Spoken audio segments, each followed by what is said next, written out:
अस्सलाम वालेकुम दोस्तों, कैसे हो? मुझे उम्मीद है कि आप सभी सही होंगे। न्यू अपडेट के साथ मैं आपके सामने फिर हाजिर हो चुके हैं। अगर आप कुवैत में रहते हैं, कुवैत की खबरों से हमेशा के लिए अपडेट रहना चाहते हैं, तो ये वीडियो आप शुरू से लेकर आखिर तक देखते रहिए। इस वीडियो के अंदर मैं आपको कुछ इंपॉर्टेंट जो है इन्फॉर्मेशन देने वाला हूँ और आप लोगों को बताने वाला हूँ पिछले 24 घंटे कोरोना वायरस रिपोर्ट और भी इससे रिलेटेड बहुत बड़ी जो है इन्फॉर्मेशन आ रही है, जो कि आप लोग पूछते रहते हैं। होटल की प्राइस के बारे में क्या क्या रखा गया है, क्या नहीं रखा गया है, जो लोग एंट्री करेंगे 1 अगस्त से, उसके हवाले से हम बात करेंगे। मैं इस और मिलती जुलती अपडेट है जो कि एंट्री को लेकर है, उसके हवाले से हम बात करेंगे। एक अपडेट आ रही है सऊदी के हवाले से, तो उसके हवाले से भी हम बात करेंगे। तो चलिए फिर बिना देरी के वीडियो शुरू करते हैं। लेकिन उससे पहले मैं आपको बता देता हूँ, चैनल पर हमारे पहली बार आए हैं तो चैनल को सब्सक्राइब करें और साथ ही साथ बेल आइकन जरूर प्रेस कर दें, ताकि हमेशा आपको इसी तरीके से अपडेट मिलती रहे और आप हमेशा हमारे साथ में जुड़े रहें। तो सबसे पहली अपडेट की तरफ बढ़ते हैं, जो बड़ी अपडेट आ रही है निकल के।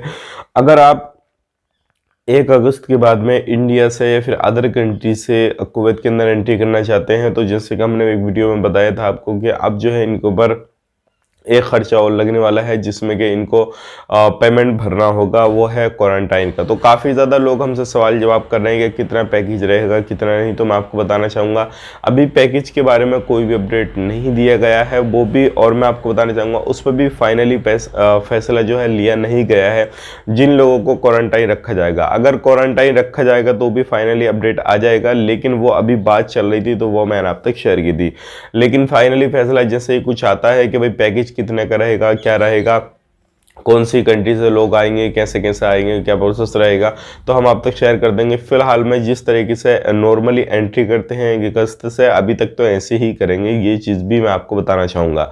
अब बढ़ते हैं अगली अपडेट की तरफ। जो अगली अपडेट आ रही है निकल के, अब बहुत सारे लोग यहाँ पे सवाल करते हैं कि बिना PCR के जो है हम एंट्री कर सकते हैं या नहीं, अगर हमें दोनों वैक्सीन लगी हैं तो देखिए मैं आपको बताना चाहूँगा, चाहे इंडिया आए या इंडिया से बाहर जाएँ, चाहे कुवैत जाएँ, किसी भी कंट्री में जाएँ, अभी जो PCR है वो है मस्ट।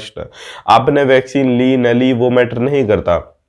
अगर आपने दोनों वैक्सीन ले ली, उसका सर्टिफिकेट है, तब भी आपको PCR लेना होगा। और अगर आप इंडिया के अंदर आ रहे हैं, आपने वैक्सीन नहीं ली, तब भी आपको PCR लेना होगा। यानी कि PCR से वैक्सीन का कोई लेना देना नहीं है। आप वैक्सीन लेंगे तब भी PCR लेना है, नहीं लेंगे तब भी लेना है। तो इन चीज़ों को आपको खास करके ध्यान देना है।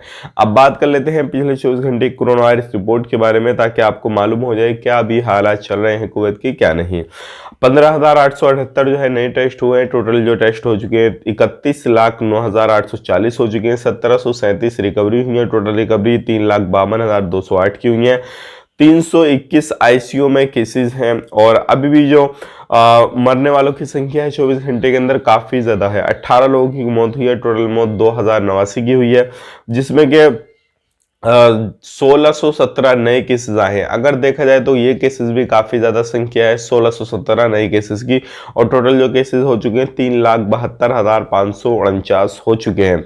बात करते हैं अब, यही चीज़ आप देख सकते हैं कि आने वाले वक्त में इसको देखते हुए क्या अपडेट किए जा सकते हैं, क्या नहीं। बाकी वो तो इंशाल्लाह भी कुछ समय है, तो बीच में क्या क्या अपडेट होते हैं वो तो आप भी देखते रहिए, हम भी देख रहे हैं।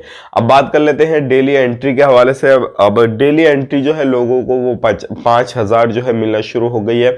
और ये जब तक अगला कोई भी फैसला नहीं आता है तो डेली एयरपोर्ट पे लोग 5,000 एंटर करेंगे। तो ये थी कुछ अपडेट जो कि आपको जानना बहुत ही ज़्यादा ज़रूरी था। उम्मीद करता हूँ वीडियो पसंद आएगा। पसंद आए तो लाइक करें, शेयर करें। चैनल पर हमारे पहली बार आए चैनल को सब्सक्राइब करें। फेसबुक पे देख रहे हैं तो प्लीज़ मेरी आपसे रिक्वेस्ट है कि फेसबुक पेज को भी ज़रूर से ज़रूर हमारे फॉलो कर लें। तब तक के लिए आप अपना ख्याल रखें, अपनी फैमिली वालों का ख्याल रखें। Take care, bye bye.